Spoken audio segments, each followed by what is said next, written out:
السلام علیکم ورحمۃ اللہ وبرکاتہ، نحمده ونصلی علی رسولہ الکریم، اما بعد فاعوذ باللہ من الشیطان الرجیم، بسم اللہ الرحمن الرحیم، رب اشرح لی صدری ویسر لی امری واحلل عقدۃ من لسانی یفقہوا قولی۔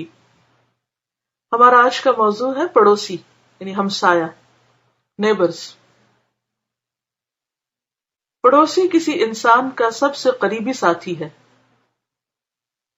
یعنی جو ساتھ ساتھ رہتے ہیں۔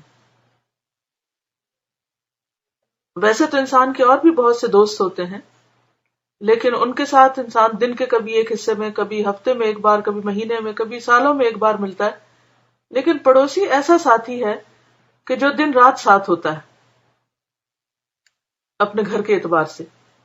گھر کے افراد کے بعد کسی انسان کا سابقہ سب سے پہلے جن لوگوں سے پیش آتا ہے وہ اس کے پڑوسی ہیں، یعنی نیبرز ہیں۔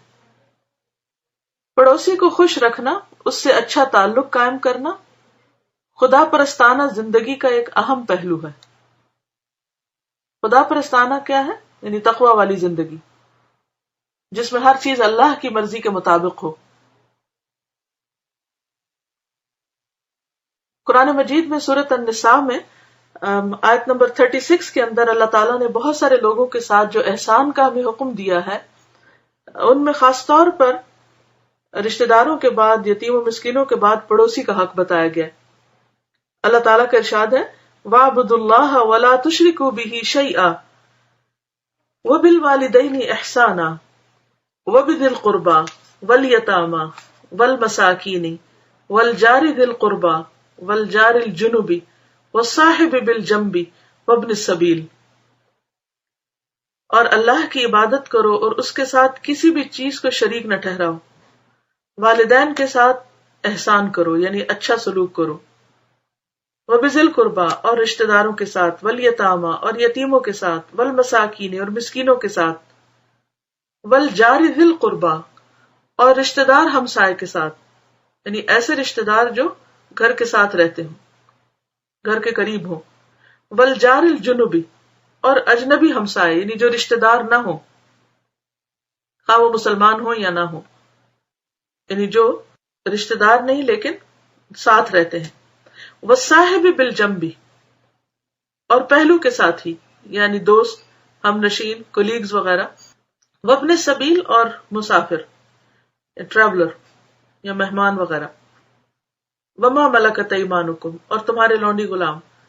ان اللہ لا یحب کیونکہ اللہ تعالی محبت نہیں رکھتا، من کانا کسی بھی اس شخص سے جو ہو، مختالا فخورا خود پسند، فخر کرنے والا، اکڑنے والا، خود کو بڑا سمجھنے والا۔ تو اس میں آپ دیکھیے کہ اللہ تعالیٰ نے پڑوسی کا حق قرآن مجید میں بتایا۔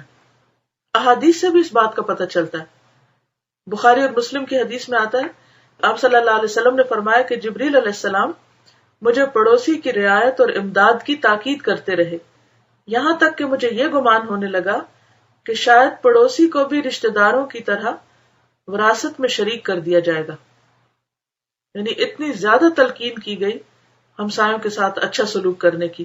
اور پھر آپ دیکھیے کہ غور کیجیے کہ اس میں تقسیم بھی کر دی قرآن نے کہ پڑوسی خواہ رشتہ دار ہو یا رشتہ دار نہ ہو، یا قریب رہتا ہو یا تھوڑے فاصلے پر ہو، یا یہ ہے کہ صرف ساتھ بیٹھ کے کام کرنے والا ہو، ان سب کا حق ہے اور ان سب کے ساتھ اچھا سلوک کرو، حسن سلوک۔ ایک اور حدیث سے پتہ چلتا ہے، مسند احمد کی روایت ہے، آپ صلی اللہ علیہ وسلم نے فرمایا کہ خیر الاصحاب عند اللہ خیرہم لصاحبہ وخیر الجیران عند اللہ خیرہم لجارہ، کہ دوستوں میں سب سے اچھا دوست وہ ہے جو اپنے دوست کے لیے اچھا ہو، اور پڑوسیوں میں اللہ کے نزدیک سب سے اچھا پڑوسی وہ ہے جو اپنے پڑوسیوں یا ہمسایوں کے لیے اچھا ہو، یعنی ان کے ساتھ اچھا سلوک کرنے والا ہو۔ اور جیسا کہ ہم جانتے ہیں کہ حسن سلوک کا جو اپوزٹ ہے وہ بدسلوکی ہے، تو جتنا ہمسائے کے ساتھ اچھا سلوک کرنے کی تاکید ہے، اتنا ہی اس کے ساتھ برا کرنے کا گناہ بھی زیادہ ہے۔ آپ صلی اللہ علیہ وسلم کے بارے میں آتا ہے کہ مقداد بن اسود ایک صحابی وہ بیان کرتے ہیں، رسول اللہ صلی اللہ علیہ وسلم نے اپنے ساتھیوں سے فرمایا، زنا کے بارے میں تم کیا کہتے ہو؟ انہوں نے جواب دیا، اللہ اور اس کے رسول نے اسے حرام قرار دیا ہے، اس لیے یہ قیامت تک حرام ہے۔ مقداد کہتے ہیں کہ رسول اللہ صلی اللہ علیہ وسلم نے صحابہ سے پوچھا، اگر کوئی شخص، صحابہ کو بتایا، اگر کوئی شخص 10 عورتوں سے زنا کرے، اس سے کہیں زیادہ بڑا گناہ یہ ہے کہ اپنی پڑوسی کی بیوی سے زنا کرے۔ پھر آپ نے فرمایا، چوری کے بارے میں کیا کہتے ہو؟ تو صحابہ نے عرض کیا کہ چوری حرام ہے۔ پھر آپ نے فرمایا کہ اگر کوئی شخص 10 گھروں سے چوری کرے، اس سے کہیں زیادہ بڑا گناہ ہے کہ کوئی شخص اپنے پڑوسی کے گھر سے چوری کرے۔ تو اس سے آپ اندازہ لگا سکتے ہیں کہ ہمارے ہمسایوں کا ہم پر کتنا حق ہے۔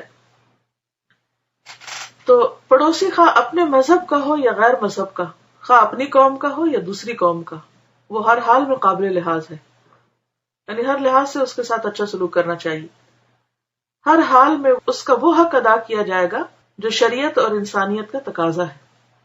یعنی کچھ حق تو ہمیں اللہ سبحانہ وتعالیٰ نے فرائض عائد کر دیے کہ ہمیں دوسروں کے حقوق ادا کرنے، اور کچھ ان کے انسان ہونے کے اعتبار سے ہمیں اللہ تعالیٰ نے جو سینس دی، عقل دی، اس اعتبار سے بھی ان کا ہم پر حق ہوتا ہے۔